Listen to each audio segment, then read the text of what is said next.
مرحبا أهلا النوادي. Nah, Imam Syafi'i rahimahullah dinukil oleh Al-Imam Ibnul Qayyim yang lahir 691 Hijriah, wafat 751 Hijriah, di dalam kitab Madarijus Salikin. Juga dikutip oleh Al-Imam Asy-Syaikh Abdul Wahhab Asy-Sya'rani yang lahir 898 Hijriah, wafat 973 Hijriah, di dalam kitab Tanbihul Al-Anwaru Qudusiyah fi Ma'rifatil Gawaidi Sufiyah, ya. Kelahiran 898, wafat 973 Hijriah.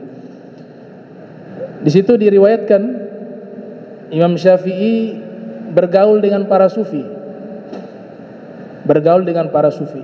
Saya gabungkan dua riwayat di dua kitab tersebut menjadi satu riwayat.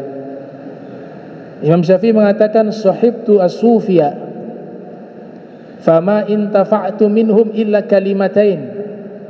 Saya bergaul dengan para sufi, tidaklah saya mengambil manfaat dari mereka kecuali dua kata, dua kalimat. Yang pertama kata beliau, sami'tuhum yaquluna al-waqtu sayfun in lam taqtahu qata'ak. Waktu adalah pedang, jika kau tidak gunakan dengan baik, dia akan membinasakanmu. Itu bahasa luar biasa.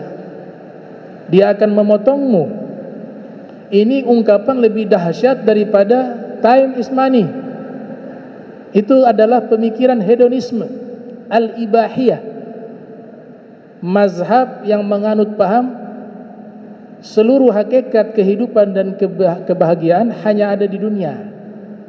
Maka carilah dunia semaksimal mungkin tanpa menghiraukan aturan, batasan. Yang penting sampai ke tujuan bisa mendapatkan kenikmatan di dunia. Maka keluarlah ungkapan time is money, waktu adalah uang.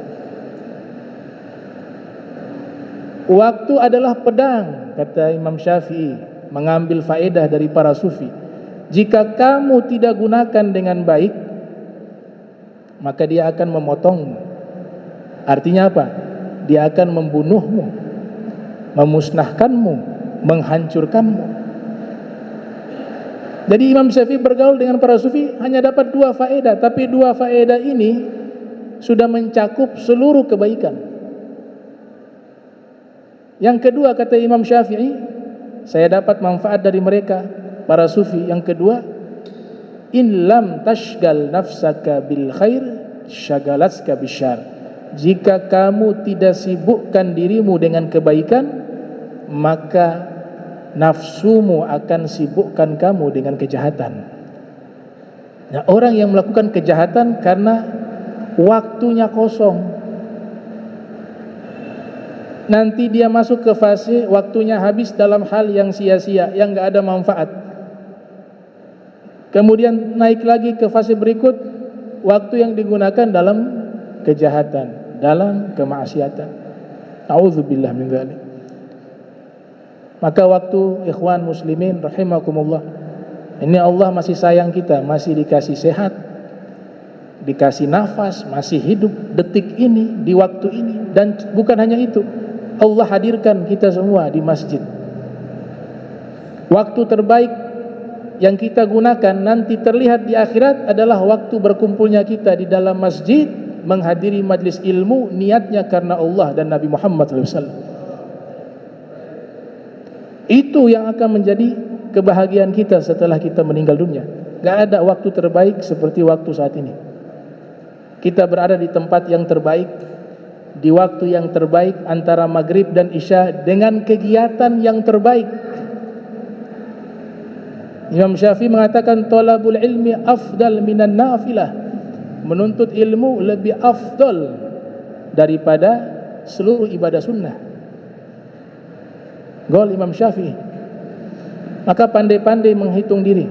Hasibu anfusakum qabla an tuhasabu wazinu a'malakum qabla an tuzanu. Hitunglah diri kalian sebelum Allah yang menghitung kalian. Timbanglah amal kalian sebelum Allah yang menimbang amal kalian. Ini kesempatannya saat ini, ikhwan muslimin. Ya. Kadang-kadang kaum solihin itu mereka merasa waktu mereka kurang. Sampai ada salah satu imam besar namanya Al-Habib Abdullah bin Husain bin Thohir. Itu waktunya sehari itu, aktivitas sehari sudah full dengan ibadah. Sampai ia katakan, seandainya ada yang bisa jual waktu, saya mau beli tambah waktu. Untuk saya tambahkan ibadah saya. Waktunya sudah full. Dia katakan kepada anak-anaknya, wahai anakku, seandainya ada manusia yang bisa menjual waktunya, maka Abah orang pertama yang membelinya. Kenapa? Karena waktu Abah sudah gak cukup. Satu hari 24 jam untuk ibadah gak cukup. Kalau ada yang jual, saya beli, saya mau tambah untuk ibadah. Kalau kita terbalik, bingung mau buat apa ya? Kosong waktu. Padahal fasilitas meraih keuntungan ibadah sangat mudah, gratis, tanpa ada tenaga. Kita sebut nama Allah, zikir, apa susahnya? Tasbih, tilawatul Quran, sholat sunnah, hanya sesaat, tapi begitu terasa berat. Nah ini ikhwanul muslimin rahimakumullah, al-waqt. Imam Ghazali membuat satu ungkapan terkait masalah waktu sangat indah. Beliau nyatakan di dalam kitab Bidayatul Hidayah, ya, beliau mengatakan fakullu nafasin min anfasika jauharatun la qimata laha idla badala lahu fa idza fata fala auda lahu. Setiap hembusan nafasmu itu harganya lebih mahal dari batu berlian atau batu permata. Karena sebab satu hembusan yang kau hembuskan sudah berlalu sedetik, tidak bisa diganti dan tidak bisa dibeli. Sesuatu yang sudah berlalu sedetik tidak mungkin bisa kembali lagi. Itu ungkapan dari Al-Imam Al-Ghazali rahimahullah.